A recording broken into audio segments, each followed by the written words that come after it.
In today's video, I'm going to teach you how to display very long tooltips in Power BI. If you work with Power BI, you know that tooltips can be immensely helpful in providing extra information without cluttering your main report view. However, for some more complex datasets, you might find the need to display longer tooltips, packed with detailed insights, and that's exactly what we'll be tackling today. Let's jump right in, shall we? First, open Power BI Desktop. If you haven't already, launch the program on your computer. Once the software is up and running, we're going to add a new page to our report. This new page will serve as the dedicated space where you will define the content for your tooltip, allowing you to create detailed data views without impacting the main layout. Now, with that new page in place, you'll want to rename it for clarity. Choose a name that indicates its purpose clearly. Something like Detailed Tooltip would work well. After renaming, it's best practice to hide this page from the main navigation pane. By hiding the page, you ensure that only users who need to see the tooltip have access, keeping your reports clean and user-friendly. We'll be skipping the step that involves entering your email.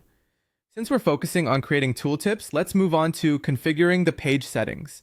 You'll want to adjust aspects such as the page size and shape, depending on how much information you plan to include in your tooltip.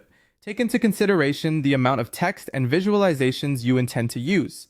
The next step is to set the canvas type. Navigate to the page view settings and choose a canvas type that best suits your data visualization needs. The canvas type allows you to optimize the space you have to work with, ensuring your tooltip displays all necessary information without overcrowding. Depending on the nature of your content, you might choose from options like automatic or custom, which lets you tailor the canvas dimensions precisely.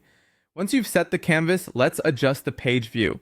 This involves configuring how the page is displayed on your screen as you create and test your tooltip.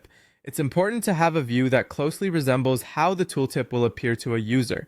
This way, you get an accurate representation of how all the elements fit together and can make adjustments accordingly. These steps set the foundation for adding complex and informative tooltips to your Power BI reports. By creating dedicated pages and customizing your canvas, longer tooltips can provide deeper insights, enhancing the overall user experience without sacrificing clarity. Play around with these elements to find what works best for your needs. Thanks for watching, and as always, happy reporting!